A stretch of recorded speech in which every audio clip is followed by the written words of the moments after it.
Everyone, कैसे हैं आप सब। स्वागत है आपका एक नई वीडियो के साथ। आज की हमारी वीडियो के अंदर हम करेंगे techniques of organisational appraisal strategic management unit second के मेरे नोट्स। जो हमारी पिछली वीडियो थी उसके अंदर हमने किया था ऑर्गेनाइजेशनल अप्रीशियल के मेथड्स कौन कौन से होते हैं। तो अगर आप लोगों ने वो वीडियो नहीं देखी है तो उसका जो लिंक है वो डिस्क्रिप्शन के अंदर है, आप लोग जाके चेक कर सकते हैं। और अभी तक अगर आपने चैनल को सब्सक्राइब नहीं किया है तो प्लीज़ चैनल को सब्सक्राइब करें, बेल आइकन प्रेस करें ताकि सबसे पहले अपडेट जो है वो आप लोगों के पास आए। तो हम स्टार्ट करते हैं। Let us talk about some techniques of organisational appraisal. First है management by objectives. This technique involve setting specific objectives and goals for employees, aligning them with the overall organisational goals. Regularly, performance reviews are conducted to assess how well employees are achieving their objectives. Management by objective का मतलब क्या है कि इस technique के अंदर involve किया जाता है जो आपका स्पेसिफिक ऑब्जेक्टिव है, जो गोल है ऑर्गेनाइजेशन का, वो बताया जाता है एम्प्लॉयज़ को कि ये जो गोल है ये आपको अचीव करना है। देन उनकी जो परफॉर्मेंस का रिव्यू दिया जाता है कि उन्होंने उस गोल के अकॉर्डिंगली काम किया है या नहीं किया है। वो सब चीज़ें वो कितने टाइम के अंदर उस गोल को, ऑब्जेक्टिव को अचीव कर पाएंगे, नहीं कर पाएंगे उस ऑब्जेक्टिव को। तो मैनेजमेंट बाय ऑब्जेक्टिव, मैनेजमेंट बताती है एम्प्लॉयज़ को कि ये ऑब्जेक्टिव हमें अचीव करना है। नेक्स्ट है rating scale. Rating scale use predefined criteria to evaluate employees performance. These criteria can involve factors like job knowledge, quality of work, communication skills and time work. Employees are rated on a scale such as a frame from to 1 to 5 indicates their performance level. देखो next है rating scale, मतलब उनको rate देना। उस technique के accordingly हम उनको rate देते हैं कि एम्प्लॉयज़ की परफॉर्मेंस कैसी है। एक क्राइटेरिया सेट करते हैं कि भाई आपकी जॉब की नॉलेज कितनी होनी चाहिए, क्वालिफिकेशन कितनी होनी चाहिए, कम्युनिकेशन स्किल क्या होनी चाहिए, टाइम वर्क कितना है, वो सब चीज़ें। जैसे देखो हम कोई कहीं पे भी जाते हैं, कोई भी इंटरव्यू देने जाते हैं तो आपकी परफॉर्मेंस के अकॉर्डिंगली इवेलुएट किया जाता है कि रेट दिया जाता है कि भाई मेरे को इतनी लगी, आपकी कम्युनिकेशन स्किल इतनी अच्छी थी, या फिर आपको कितनी नॉलेज है, वो सब चीज़ें पूछी जाती हैं। तो वो चीज़ टेक्निक के अकॉर्डिंगली रेटिंग प्रोवाइड करवाई जाती है 1 to 5 के बीच में। मतलब इसकी एम्प्लॉयज़ की परफॉर्मेंस 3 थी, 4 थी, 5 थी, वो परफॉर्मेंस उसकी रेटिंग दी जाती है। नेक्स्ट है behaviour observation scale.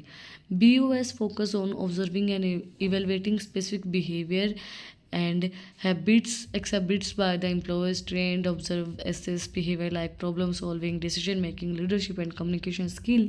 This technique provides valuable insight employees performance. Behaviour observation technique के अंदर क्या होता है कि एम्प्लॉयज़ के बिहेवियर को अंडरस्टैंड किया जाता है कि इसकी सोचने समझने की पावर कैसी है या इसकी कम्युनिकेशन कैसी है। मतलब हर एक इंसान के अंदर अलग अलग खूबियाँ होती हैं, है ना। हर इंसान अलग अलग होता है। बहुत से लोग ऐसे हैं जिनकी सोचने समझने की पावर जो बहुत फास्ट है, बहुत जल्दी अपना डिसीजन ले लेते हैं, और कई लोग ऐसे होते हैं जिनको बहुत टाइम लगता है उस डिसीजन को लेने के लिए। जैसे मेरी एक फ्रेंड है, तो वो जैसे आप अगर उसको बताओगे, वो एग्ज़ाम के अंदर आपसे पूछ रही है और आपने उसको बता दिया, तो वो ये नहीं कहेगी कि ठीक है मैं लिख लेती हूँ। वो ये कहेगी क्या ये सही है। अरे इंसान बता रहा है तो उसको लिखना है तो लिख ले, और नहीं लिखना है तो मत लिख। बट उसको जैसे आपने अगर पॉइंट बता दिया तो वो पॉइंट टू पॉइंट नहीं लिखेगी, उसको चाहिए बिल्कुल लाइन टू लाइन चीज़ें। अब आपको अगर पॉइंट पता चल गया तो आप उसके अंदर का ऑटोमेटिक लिख सकते हो, बट नहीं, उसको तो लाइन टू लाइन चाहिए। तो उसकी पावर इतनी है, तो वो जल्दी से डिसीजन नहीं ले पाती कि ये इंसान सही है गलत है। उसको बहुत टाइम लगता है उस चीज़ के अंदर, और तब तक पेपर का टाइम हो जाता है। और कई बच्चे ऐसे होते हैं जिनको अगर हम बताते हैं कि ये पॉइंट्स है तो वो पॉइंट पता चल गया तो अंदर का अपने आप लिख लेते हैं। उनको किसी चीज़ की जरूरत नहीं होती है कि उसको हम अंदर का बताएं, और पेपर में इतना टाइम किसी के पास नहीं होता कि वो अंदर का बताएगा। तो वही चीज़ होती है। तो बिहेवियर को ऑब्जर्व करते हैं एम्प्लॉयज़ के कि उसकी प्रॉब्लम सॉल्विंग कैपेसिटी कितनी है, डिसीजन मेकिंग कितनी है, लीडरशिप क्वालिटी उसके अंदर है या नहीं है। कई लोगों के अंदर ऐसा होता है कि लीडरशिप क्वालिटी बहुत अच्छी होती है, बहुत अच्छा लोगों को लीड कर लेते हैं। कम्युनिकेशन स्किल बहुत अच्छी होती है कई लोगों की। तो एम्प्लॉयज़ को ऑब्जर्व, फिर उनको रेटिंग दी जाती है कि भाई स्केल के ऊपर बताया जाता है कि उनकी परफॉर्मेंस कैसी है, उस चीज़ को इवेलुएट करके। नेक्स्ट है forced ranking, also known as rank and yent. This technique involves ranking employees from best to worst based on their performance. It helps identify high performing employees and those who may need improvement.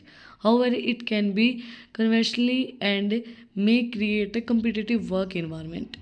Post ranking के अंदर क्या होता है कि अच्छी ranking और बुरी ranking दोनों दी जाती है, मतलब बेस्ट भी और वर्स्ट भी। आप इतना अच्छा मतलब काम किया भी है आपने अगर किया किया है तो कितना अच्छा किया है, और गलत किया है तो कितना किया है, कितनी आपकी परफॉर्मेंस को आपने इम्प्रूव करना है, इम्प्रूवमेंट की ज़रूरत है, और कितनी आपकी अच्छी परफॉर्मेंस रही है, उसकी रैंकिंग इस टेक्निक के अंदर दी जाती है, जिसको हम फोर्स्ड रैंकिंग बोलते हैं।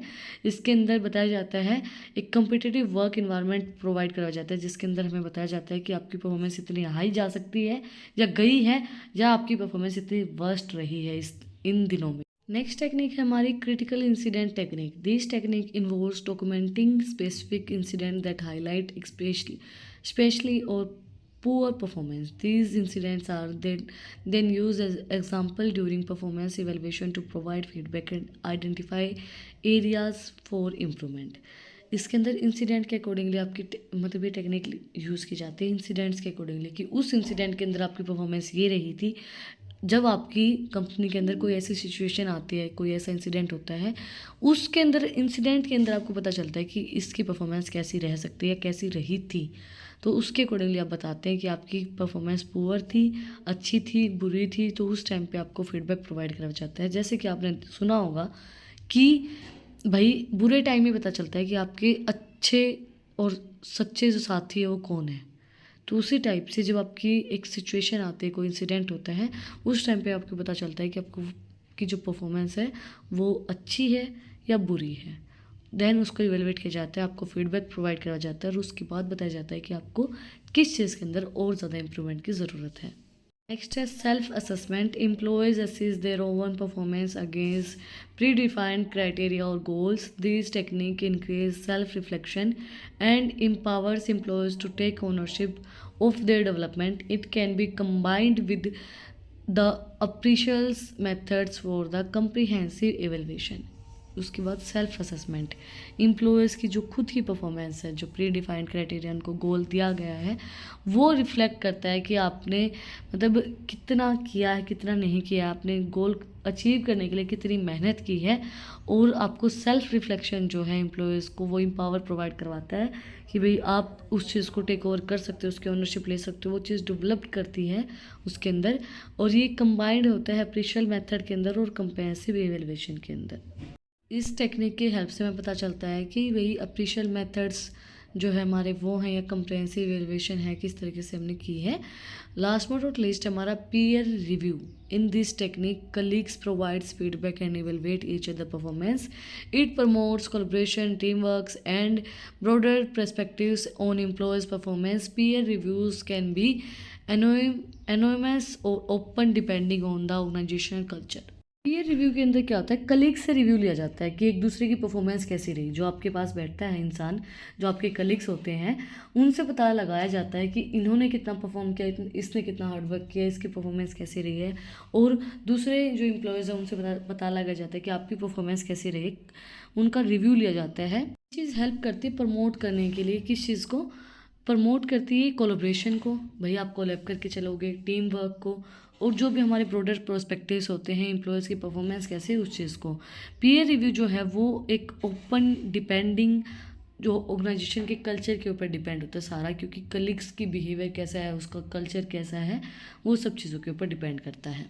इसी के साथ आज का जो हमारा टॉपिक है टेक्निक्स ऑफ ऑर्गेनाइजेशनल अप्रेशल, वो कंप्लीट हो गया है। अगर आपको आज की वीडियो पसंद आई तो आप लोग को बताइए क्या करना है, कमेंट सेक्शन में मुझे बताना है कि आपको वीडियो कैसी लगी। कोई भी डाउट है तो वो भी आप लोग कमेंट सेक्शन में मुझसे पूछ सकते हैं। और अगर आपको इन टॉपिक्स की PDF चाहिए तो टेलीग्राम चैनल का लिंक भी डिस्क्रिप्शन में है, वहाँ पर जाके आप मुझे फॉलो कर सकते हैं। और भी इंटरेस्टिंग रील्स को देखने के लिए इंस्टाग्राम चैनल का लिंक डिस्क्रिप्शन में है, प्लीज़ मुझे वहाँ पर जाके फॉलो करें ताकि नई नई रील्स आपको देखने को मिले, नई नई अपडेट्स भी आपको मैं वहाँ पे डालती रहती हूँ। तो फिर मिलते हैं एक नई वीडियो के साथ, एक नए टॉपिक के साथ। Like share and subscribe. Thank you for watching my video.